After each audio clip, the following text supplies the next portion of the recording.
Tahun 656 Masehi, Khalifah Uthman bin Affan telah wafat dibunuh pemberontak. Madinah dalam kekacauan, umat Islam tanpa pemimpin. Dari seluruh penjuru, satu nama yang disebut, Ali bin Abi Thalib.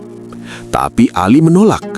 3 kali ia menolak, bukan karena ia takut, tapi karena ia tahu betapa beratnya amanah yang akan ia pikul.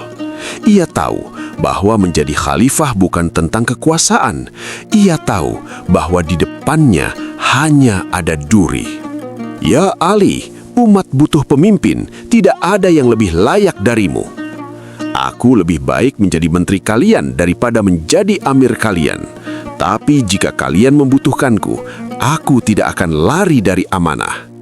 Akhirnya Ali menerima, bukan dengan senyum kemenangan, tapi dengan bahu yang siap menanggung beban yang akan menghancurkan siapapun yang tidak memiliki iman sekuat baja.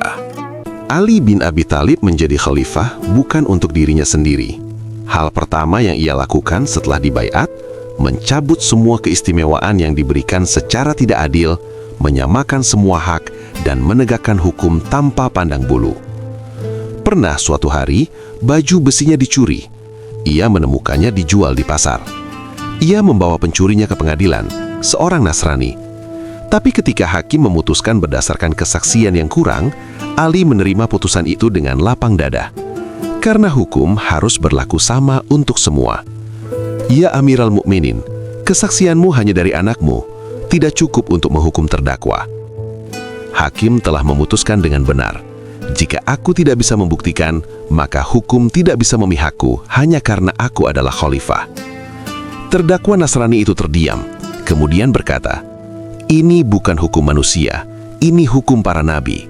Dan ia masuk Islam di hadapan Ali, sang hakim yang menghukum dirinya sendiri dengan keadilan. Tidak ada ujian yang lebih berat bagi Ali daripada ini. Berperang bukan melawan musuh Islam, tapi berhadapan dengan sesama Muslim. Perang Jamal, Perang Siffin, fitnah yang merobek tubuh umat seperti pedang merobek kain. Ali menangis sebelum setiap pertempuran itu dimulai. Ia mencoba segala cara untuk berdamai. Ia mengutus utusan berulang kali. Tapi ketika perang tidak bisa dihindari, ia tetap maju. Karena diam di hadapan kezaliman juga bukan pilihan. Demi Allah, aku tidak ingin berperang dengan seorang pun dari kalangan muslimin. Tapi jika kebenaran harus ditegakkan dan kezaliman harus dihentikan, maka aku tidak akan berpaling dari kewajiban itu. Ali tidak berperang untuk kemenangan. Ia berperang untuk menghentikan pertumpahan darah yang lebih besar dengan pertumpahan darah yang lebih kecil. Dan setiap malam setelah perang, ia menangis di atas jenazah saudaranya sendiri. Di antara semua yang ditinggalkan Ali untuk dunia, bukan hanya kemenangan di medan perang, bukan hanya keadilan di pengadilan. Yang paling abadi adalah kata-katanya, Nahjul Balagah, puncak kefasihan.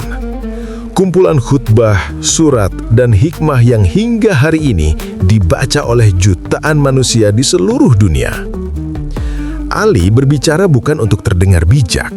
Ia berbicara karena ia hidup setiap kata yang ia ucapkan. Tentang dunia, tentang kematian, tentang keadilan, tentang manusia. Ya Amirul Mukminin, apakah dunia ini berharga? Dunia adalah bangkai, dan yang merebutnya adalah anjing-anjing. Tapi bagi orang yang menjadikannya jalan menuju akhirat, dunia adalah sebaik-baik kendaraan. Kata-kata Ali tidak pernah berlebihan, tidak pernah kurang. Setiap kalimat seperti pedang, tajam, tepat, dan meninggalkan bekas yang tidak bisa dilupakan. Di penghujung era khilafahnya, Ali bin Abi Thalib tidak meninggalkan istana, tidak meninggalkan harta, tidak meninggalkan kekuasaan yang perlu diwarisi. Yang ia tinggalkan adalah sesuatu yang jauh lebih berharga, sebuah teladan tentang bagaimana memegang kekuasaan tanpa diperbudak olehnya. Khalifah yang berjalan kaki di pasar, khalifah yang tidur di masjid, Khalifah yang mematikan lilin negara untuk urusan pribadinya. Khalifah yang dikalahkan di pengadilan oleh terdakwanya sendiri. Ayah, apakah ayah tidak lelah dengan semua beban ini? Anakku, lelah itu untuk mereka yang menanggung beban untuk dirinya sendiri. Aku menanggung beban ini untuk Allah, dan beban untuk Allah tidak pernah terasa berat. Itulah mahkota sejati Ali bin Abi Thalib. Bukan mahkota emas di kepala, tapi mahkota keikhlasan yang tidak pernah bisa diambil oleh siapapun, bahkan oleh kematian sekalipun.